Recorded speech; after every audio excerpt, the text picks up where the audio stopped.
Now, what a roller coaster of a ride the IPL has been so far. For the first time since 2008, when the carnival began, there will be no Virat Kohli, no Rohit Sharma, and now no MS Dhoni at the toss. The end of an era and the start of some brand new things. We have 5 teams to preview today, so let's not waste much time. We have to start with the team that somehow always manages to make the pre-season talks about themselves, Chennai. That captaincy announcement is sinking in today, so why don't we kick things off with the old warhorse?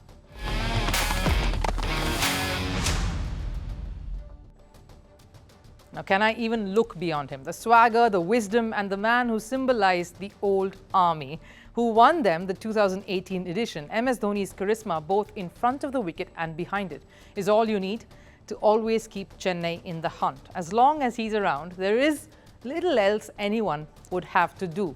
In what could be the last season for the legend, Chennai is bound to make this one an utter special one.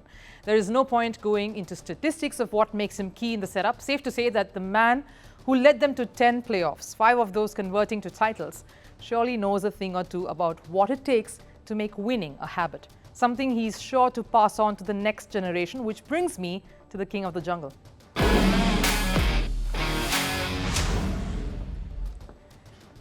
Ruturaj Gaikwad, so apt for a Gaikwad to step up to rule Chennai, much like one Shivaji Rao Gaikwad, who became the heartthrob of millions in Tamil Nadu in particular as Rajinikanth.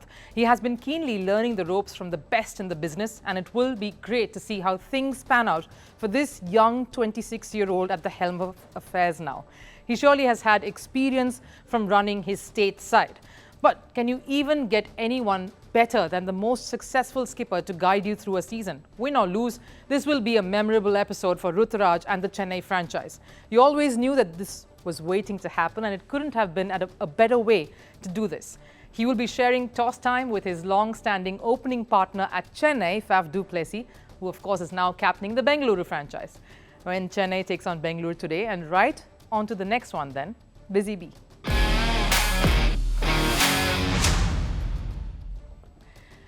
Now, he couldn't take on the captaincy mantle, but he is a leader when it comes to his all-round performance. Ravindra Jadeja was the match winner for Chennai against Gujarat in that final last season, and a lot of those cameos is what is expected of him this time around too.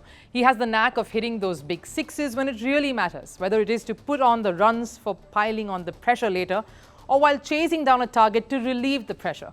He's deadly on the dry Chennai tracks with the ball, and the slinging bat just adds another dimension to it all. Rounding the Chennai watch, of course, let's get on to the new cub on the block.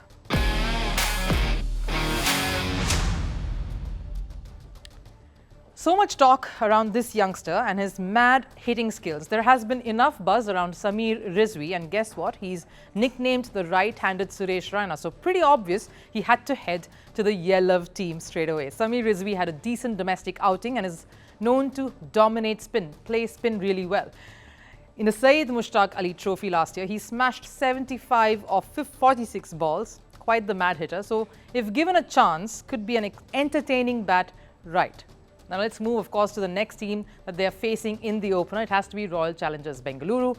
Can the name change and jersey color change bring them some luck this year? They desperately need that, but let's kick things off with the old warhorse.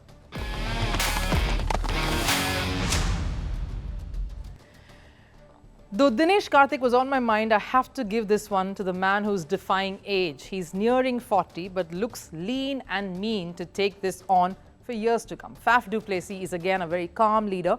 He can handle pressure. The way he takes wins and losses in the same vein makes him extra special. He knows the kind of baggage he's up against and the challenge of leading a franchise such as this one, that has the talent to win, the skills to make it to the final, but somehow have always faltered just when things have looked good. A lot rests on him and how he leads with the bat. Because here's who is giving him company.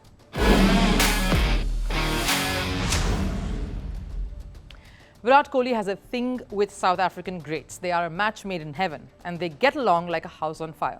He had that sort of relationship with AB de Villiers in the past, and now he shares a very close bond with Faf du Plessis, two very mild-mannered Proteus superstars. Let's be honest, Faf may be the captain, but Virat is the leader. He's the face of the Bengaluru franchise and it all rests on his shoulders. He's feisty, has the intensity to deliver. The one concern, his T20 batting style has come under a bit of a scanner. Can he display some firepower up top to put all that to rest? Next up, Busy Bee.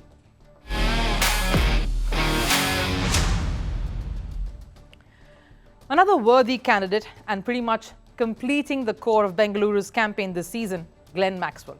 Again coming off a mad form, carrying forward from the demolition that he displayed at the World Cup in India, plus rolling his arm over. It's a strong option for the Bengaluru franchise. Barring a few incidents off the field, Maxwell will be in a solid headspace. That's what we reckon.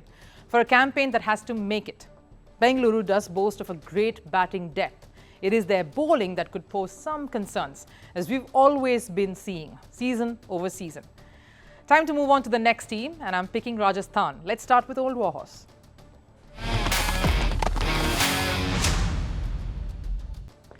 Somehow I sense R. Ashwin, who loves to lead, loves to be a captain, and probably has rued not getting that opportunity in India, is enjoying this position at the Rajasthan Royals, being led by one of the younger players. He's one of the seniors in the side and has somehow found his mojo right here. Though last year he was rather quiet, he will be looking to take that 500-wicket magic from the Tests onto the T20 space. He has the experience, the skills, that's needless to say, to make this season count for the Royals. Let's move on to Cub on the Block.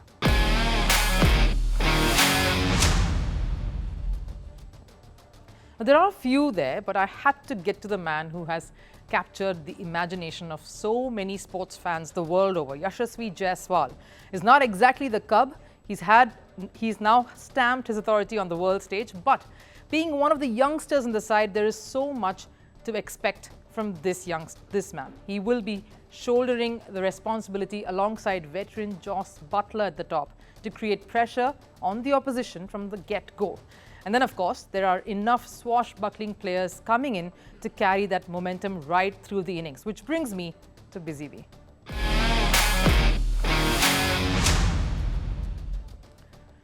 I think I'm sticking my neck out for this one because Riyan Parag has been a mystery in that he has always flattered to deceive. He comes in every season with the world being expected of him, and yet he manages to disappoint. It is not a very pretty situation to be in, I admit, but this time he is coming in with a bucket load of runs across domestic tournament behind him, fresh of great form. I say you will see a very different Riyan Parag this season. We round off Rajasthan with the king of the jungle.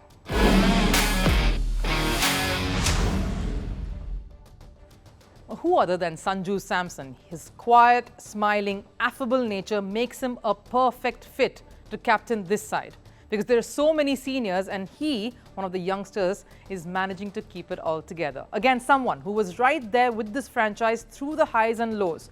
The relationship the two share is deep. Sanju Samson has undergone some of the most tumultuous ups and downs in a career that many feel could have headed a different way.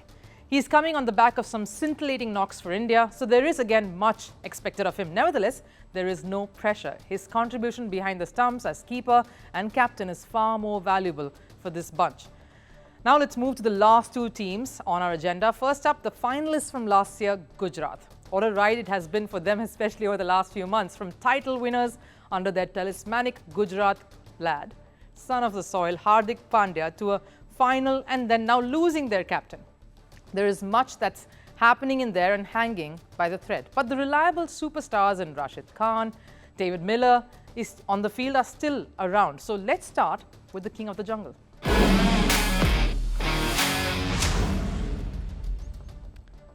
As it goes in the fable, in the animation movie Lion King, you never know the leader you can be unless you are pushed right into it. Shubman Gill would be feeling all of that just now.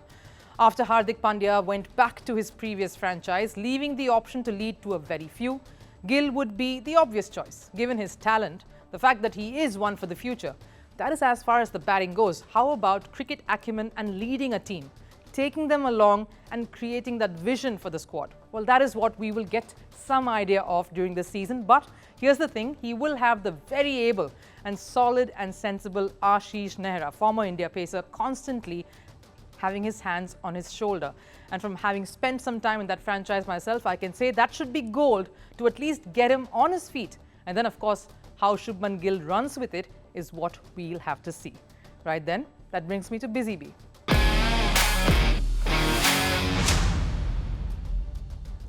Has to be this man returning from injury. Rashid Khan is the golden ticket for the Gujarat squad. He's always been in the thick of it and has proved so in both the seasons that he's been a part of, especially in this particular setup in Gujarat. He's also mentoring Noor Ahmed, the young spinner, in the ranks to step up. A leader clearly, and without Hardik Pandya's all-round skills on offer, much of that lies on Rashid Khan now. He's known to create breakthroughs, he's known to try and force something, and also is key while batting under pressure. Never underestimate a hungry Rashid Khan waiting to prove himself all over again. Moving to round this team off with Cub on the block.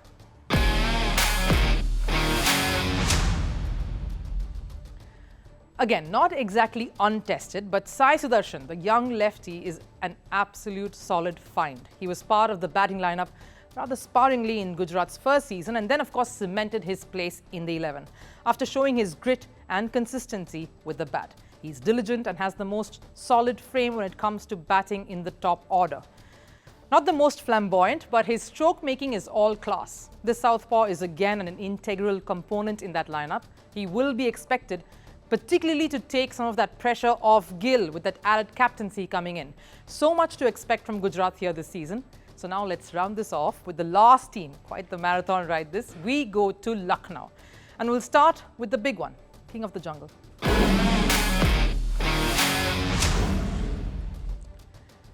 KL Rahul is again back. Another comeback after a niggle kept him away from cricket for a while. When there is captaincy, there is always pressure.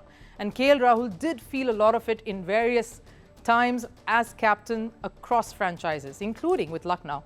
Will he revel in that this year though? That's the question. But even so, he's another for whom his batting style with the demands of T20 cricket really not coinciding. So you could see some changes there that could be tried to figure what works best for KL Rahul as well as for the team, which position he could come in. And who knows, maybe this year we'll see a different KL Rahul both as captain and batter. Next up, Busy Bee.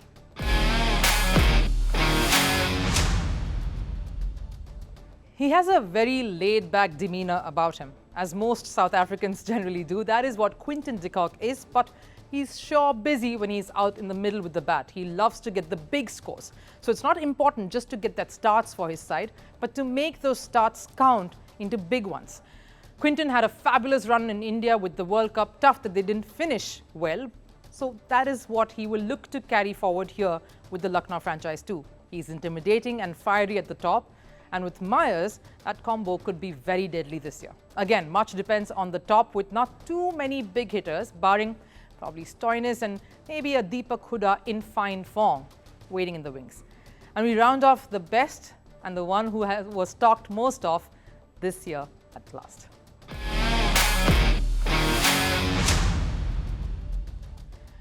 Shamar Joseph. We spoke to him after that historic test win that West Indies registered over Australia at the Gabba. And even though he spoke about the dream of playing and winning tests for West Indies, little would he have known that IPL was waiting to happen. Quietly roped in to the Lucknow setup with no bells and whistles, Shamar Joseph is sure to create all the noise with his skills on the field. Again, someone coming in with little to no experience, humble beginnings. Big things are surely in store for Shamar Joseph. Would he be the key to Lucknow's below par bowling so far? He needs some strict mentoring and nurtured here to become a potent force in the years to come. That rounds off my preview. But here are my picks as well for the playoffs. Mumbai, Rajasthan, Hyderabad. Sticking my neck on the line with this one. And the fourth is a fight between maybe Chennai, Delhi. Oh, Bengaluru as well. Bengaluru is my third. And maybe Chennai, Delhi is a fight for fourth. We'll see how wrong or right I get in a few weeks.